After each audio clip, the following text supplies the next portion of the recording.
Toronto home sales were up 44.4% year over year from October of 2023 to October of 2024. Let's get into it.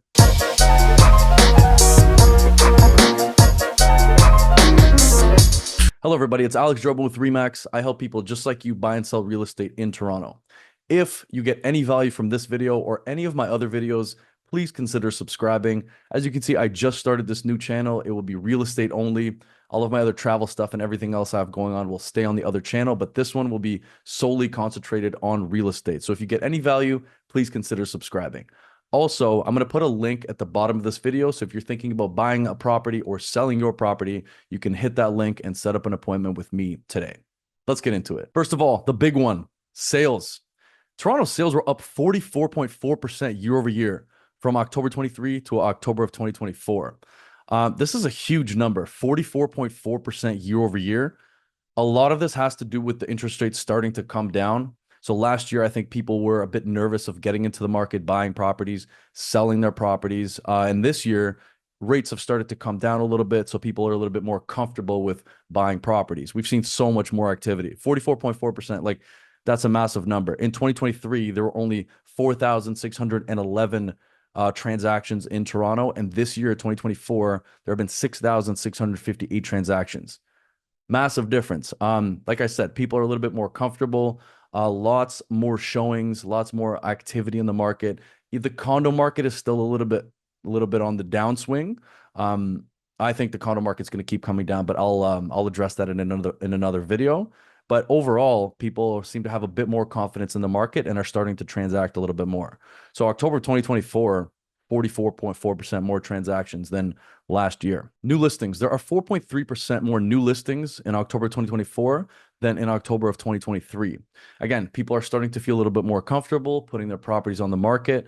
What I have noticed is that some sellers aren't willing to let go of their properties for a price that's a little bit less than kind of what they've wanted, of what they've expected. So you have more active listings, which is actually the next thing I'll talk about, because the active listings in Toronto are up 25.3% year over year from October of 2023 to October of 2024.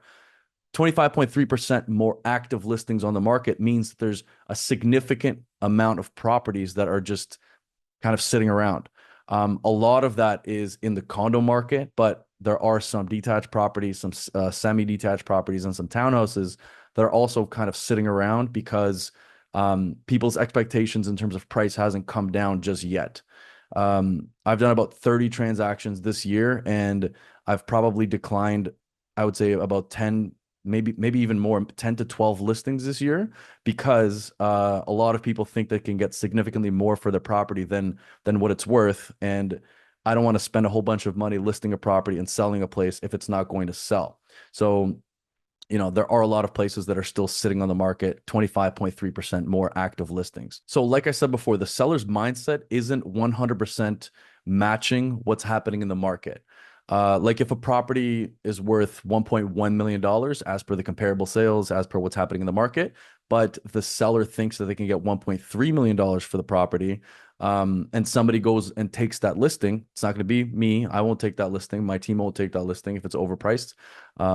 Because like I said before, we're not just going to spend a bunch of money on it and then have it sit on the market and then come down in price, over time. That's not what we do. But if somebody does take that listing at 1.3 million when it's really worth 1.1, the property tends to sit on the market. The seller's mindset isn't matching up with what's happening in the market. And then slowly over time, the price starts to come down. But that's why you have 25.3% more active listings on the market, because some people are taking these overpriced listings and they're sitting. So yeah, 19,536 active listings on the market last year, 24,481 active listings this year. And again, a lot of that is in the condo market as well. The average price of a Toronto home is now 1.135 million, which is only up 1.1% year over year. Not much of a difference, but again, it seems like there are significantly more transactions, 44.4% more sales year over year, but the prices haven't changed too much. So 1.1% year over year difference, not too much. Now let's talk about the sales and average home price by all major home types, starting with the detached market. The average sale price of a detached Toronto home in the 416 is 1.778 million, which is actually up 4.4% year over year from October of 2023 to October of 2024. 4.4% is quite a big number, right? That's $44,000 on every million. And if the average price is 1.778, you're looking at about let's say, what is that? That's about $70,000 difference year over year.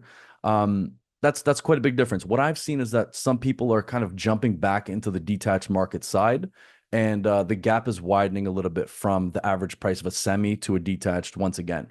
The last time we saw, a significant increase was in 2020, 2021, when you saw like a massive jump from the semi-detached market to the detached market. We saw that gap kind of decrease and shrink a little bit, but now it's on its way back up. So the average price of a detached home in Toronto right now is 1.778 million. And the number of sales has skyrocketed as well. So 44.2% more sales in October of 2024 than in October of 2023.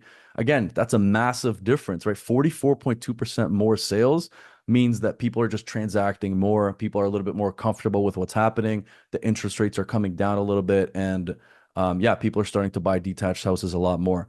That actually kind of goes for almost every category in terms of sales here, with the condo market being the lowest. But yeah, 44.2% more detached home sales this year than last year. The average price of a semi-detached home in Toronto is $1.315 million, which is up 3.3% year over year.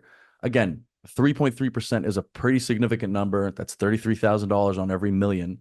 And people are coming back into the market. The prices are increasing a little bit more on the detached side and the semi-detached side, and they're kind of lacking on, the townhouse and the condo market. But the semi-detached market, 1.315 million in 2024, in October of 2024.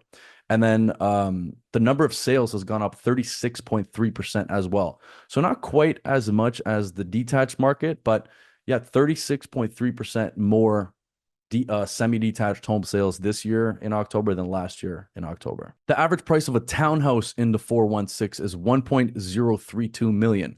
Now, if you've seen any of my other market updates, you know that those townhouse prices came down under $1 million.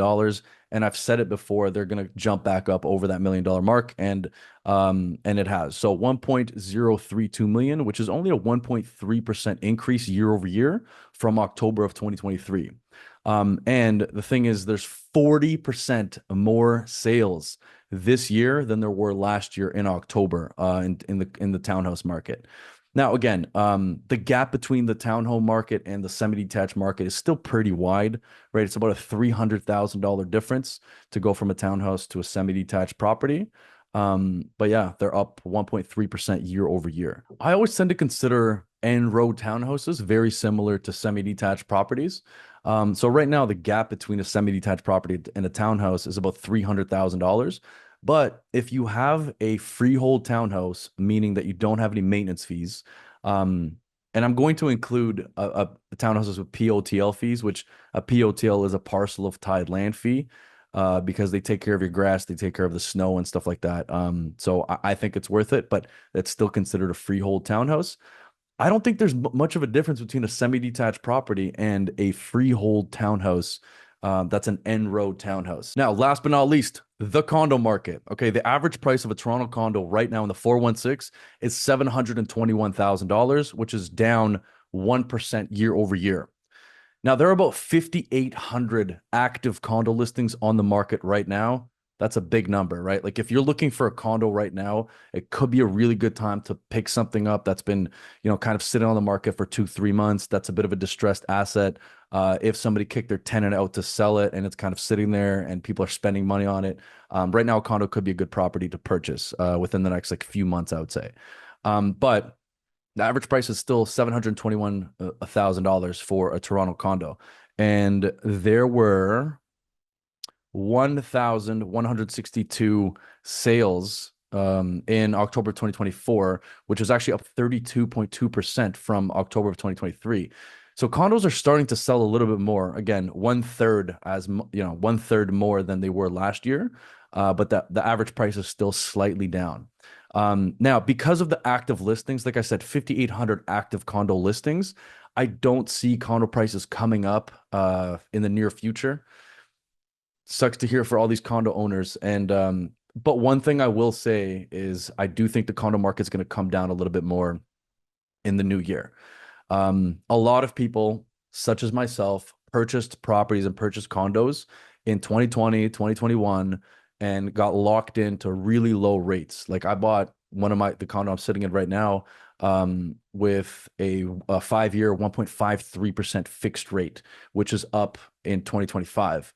Right. So I think a lot of people who made those purchases in 2020 and 2021 will have to refinance, and qualify at a bit of a higher rate. So I think because a lot of the condo market is kind of sitting around, you have a bunch of inventory and people have to refinance. I think there will be significantly more inventory in the condo market within the next few months. I would say in like March, April, we'll see more condo inventory. But who knows? If the interest rates are coming down, I feel like the condo market will start moving a little bit more, and people will start purchasing condos again. Um, yeah. So that's what I have for you. Again, my apologies. I've been a little bit all over the place today. This was my first video in a while. I've been doing a ton of deals. I just did my 30th deal, like I mentioned in the beginning. So I've been extremely busy. Setting up about 15 listings for next year already. About 7 or 8 of them are already signed. So there's a lot of stuff in Bloor West, High Park, Roncy, Swansea, the Junction, a little bit further in the core. I have a really nice condo listing right now at 373 Front Street. That's a really beautiful unit, 2+1 bed, 2 bath. But I've been super busy. This is my first video in a while, so I apologize about being all over the place. But if you're interested in buying something, or if you want to know anything about the condo market, or the real estate market in general, send me a message, give me a call. I'll help you every step of the way. Thank you so much.